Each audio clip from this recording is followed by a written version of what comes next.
hygiene with late afternoon naps or too much screen time. Frequent social engagement, visiting friends, attending church, traveling, or even playing bingo, is associated with a 38% reduction in the risk of developing dementia. We are finding that loneliness doesn't just make you sad, it changes the architecture of your brain. Connection between the mind and the muscles. If the mind gives up, the body follows, and it happens 76% faster than you think. By the year 2050, the number of people aged 85 and over in America will triple. Reversing Frailty, an evidence-based guide to building physiological reserve.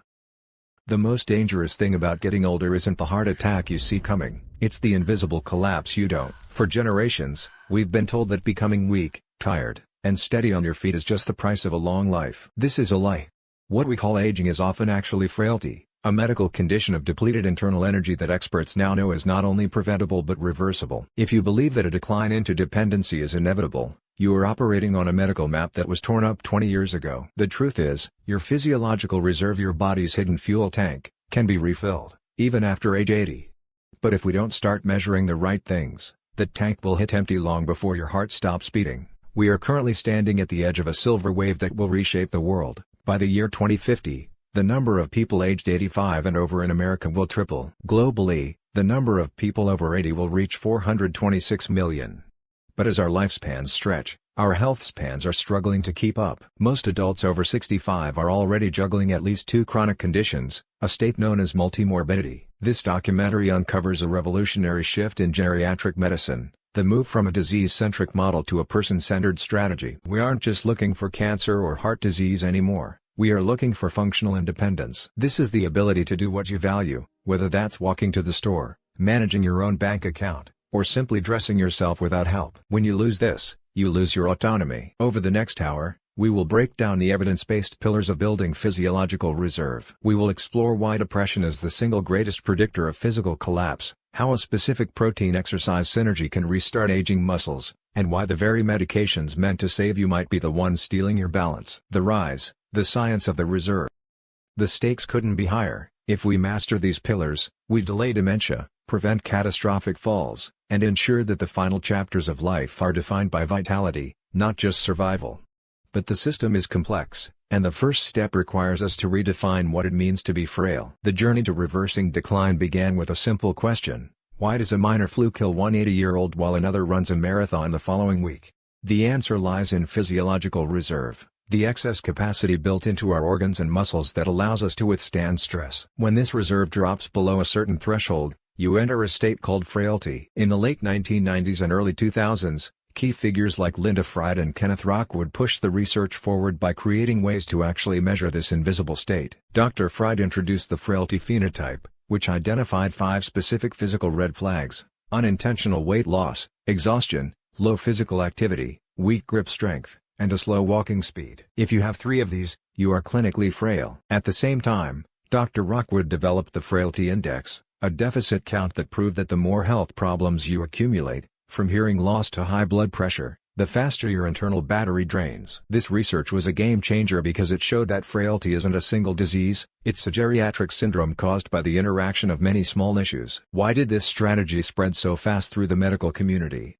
Because it was low cost and accessible. You don't need $1 million MRI to diagnose frailty, you need a stopwatch. Experts found that walking speed is the functional vital sign of aging. For those over 75, a speed slower than 0.8 meters per second is a loud siren warning of high frailty risk. Consider the case of a research documentary participant, a 78-year-old woman we'll call Margaret. Margaret had survived breast cancer and managed her diabetes well, but she felt slowed up. Traditional doctors told her labs were fine, but a specialist performing a comprehensive geriatric assessment, CGA, noticed she took 15 seconds to walk 10 meters and couldn't stand from a chair 5 times without using her arms. She wasn't sick in the traditional sense, but she was apparently vulnerable. This is where the CGA model enters the story. It is the pillar of gerontology, a multidisciplinary deep dive into a person's medical, functional, psychological, and social life. It doesn't just ask what's wrong. It asks how can we fix the reversible parts of your decline? The research shows that patients who undergo a CGA are 31% more likely to be alive and living in their own homes 6 months later compared to those receiving standard care. This strategy spread because it worked where pills failed. It provided a roadmap to resilient aging. But even with a perfect medical plan, There is a silent internal force that can sabotage everything, the connection between the mind and the muscles. If the mind gives up, the body follows, and it happens 76% faster than you think. The physical mandate: fighting sarcopenia. The biological engine of frailty is a condition called sarcopenia. This is the meaningful loss of muscle mass, strength, and power. While most people assume muscle loss is just from sitting on the couch, the science is far more sinister. We now know about the immune-muscular axis. As we age, our immune system enters a state called immunosenescence, where it begins to release pro-inflammatory chemicals that actually eat our muscle stem cells and replace them with scar tissue. By age 85, roughly 20% of people meet the criteria for sarcopenia. This loss of muscle isn't just about looking fit, it's about survival. Muscle weakness and a rapid decline in strength are some of the strongest predictors of future mortality. The only evidence-based intervention currently capable of stopping this process in humans is structured exercise. But it isn't just staying active. It requires a specific tripartite mandate: aerobic, strength, and balance. Aerobic activity, at least 150 minutes of moderate effort like brisk walking, keeps the heart and lungs from stiffening. Muscle strengthening, at least 2 days a week, forces the muscles to contract against resistance, which is the only way to overcome anabolic resistance, the body's tendency to ignore the signals to build new tissue. But for the frail, balance training is the most critical. Falls are the single greatest immediate threat to independence. 1/3 of community-dwelling people over 65 fall every year, often leading to fractures and a permanent loss of autonomy. The research is startlingly specific. Tai Chi and other three-dimensional exercises that move the body through multiple planes of space can reduce the rate of falls by 19% and the number of people who fall by 20%. When you combine balance, functional training, and strength training, the rate of falls drops by a massive 34%. However, even the best exercise plan will fail if the body is starved of the raw materials it needs to repair itself. We are discovering that the standard nutritional advice for seniors is actually causing them to waste away. Nutritional resilience, refueling the tank. To reverse frailty, we must combat the anorexia of aging. Nearly a quarter of older people experience loss of appetite that leads to unintentional weight loss and muscle wasting. This is driven by biological changes, like a decrease in taste buds and a blunted sense of smell, but also by social factors like eating alone, which makes meals less pleasurable. The medical establishment has traditionally recommended 0.8 grams of protein per kilogram of body weight for all adults, but new evidence shows this is not enough for older adults.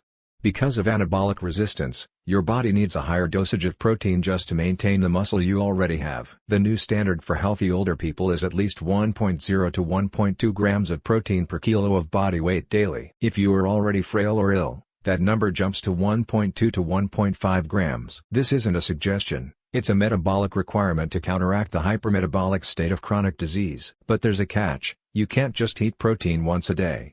The body can only process so much at once. The most effective strategy is either pulse feeding, a large protein hit at midday, or an even distribution across all meals, especially within the first hour after exercise. And then there is the silent risk: dehydration. Aging causes a profound decline in the perception of thirst. Many seniors are walking around in a state of chronic dehydration that messes with their metabolism, their digestion, and their cognitive clarity.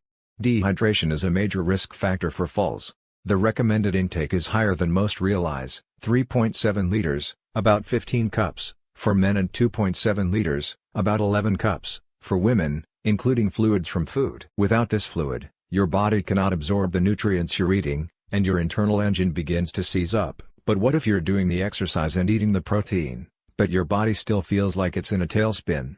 It might be because of a prescribing cascade that is quietly poisoning your system. Pharmacological safety. The deprescribing revolution. One of the most unsettling revelations in modern geriatrics is the danger of polypharmacy. By age 60, 1/3 of Americans are taking 5 or more prescription drugs regularly. By age 80, that number can skyrocket. The risk of a catastrophic drug interaction doesn't just increase with each pill, it increases exponentially. We now see a phenomenon called the prescribing cascade, where a doctor mistakes the side effect of one drug for a new medical condition and prescribes a second drug to treat it. Take the case of Ms. Horatio, a 76-year-old woman who arrived at her doctor's office with a brown paper bag containing 18 different medications. She was taking drugs for diabetes, hypertension, and lung disease, but she was also taking zolpidem for sleep and diphenhydramine for allergies. Her doctor realized that these sedatives were actually the cause of her mild cognitive impairment and her high risk for falling. This led to the creation of the Stop/Start criteria, a systematic tool used to identify potentially inappropriate medications. The goal is deprescribing, the intentional, safe tapering off of drugs whose risks now outweigh their benefits. Research shows that successful deprescribing can lead to a measurable increase in survival, fewer falls, and clearer thinking. It's about backing off the accelerator for the safety of the patient. In an older adult, aggressive management of things like blood pressure can actually be dangerous, causing orthostatic hypotension, a sudden drop in pressure when you stand up that causes you to black out and fall. But medical safety is only one half of the coin. The other half is the social cure.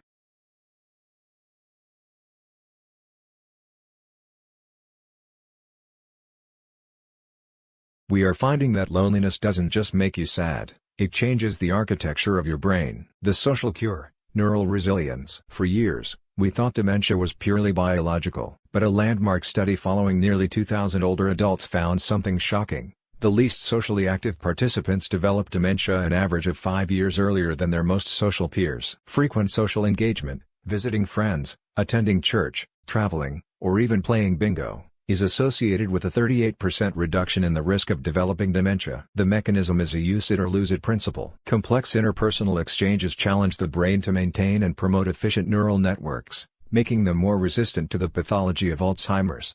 This social resilience is deeply tied to mood and sleep. Depression is the single most powerful determinant of whether an older adult will lose their independence. If you are depressed, your odds of becoming functionally dependent, meaning you can no longer care for yourself, increase by 76%.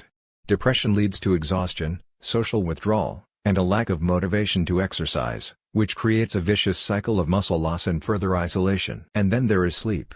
Quality sleep accounts for nearly half of the variance in an older adult's global quality of life. It is the time when the body repairs the tissue damage from your strength training and when the brain clears out the molecular waste that contributes to cognitive decline. Most adults need 7 to 9 hours of sleep, but as we age, we often ruin our sleep hygiene with late afternoon naps or too much screen time. Reclaiming your sleep is a vital, non-pharmacological pathway to restoring your mental and physical function. Gender and the hormonal shift. To reverse frailty, we must also understand the distinct paths men and women take as they age. For women, menopause is a rapid hormonal drop that occurs around age 50. The loss of estrogen causes a sharp decline in bone density, which is why women are routinely screened for osteoporosis at age 65. For men, the process is a slow late-onset hypogonadism, sometimes called andropause. Testosterone levels drop by about 1% a year after age 40. About 20% of men over 60 have levels low enough to cause decreased muscle mass, low bone density, fatigue, and depression. But here is the disparity: while women have higher rates of osteoporosis, men have higher mortality rates after a hip fracture. A 1-year mortality rate of 21% for men versus 14% for women suggests that when an older man breaks a hip, it is a sign of a much more severe, underlying systemic collapse.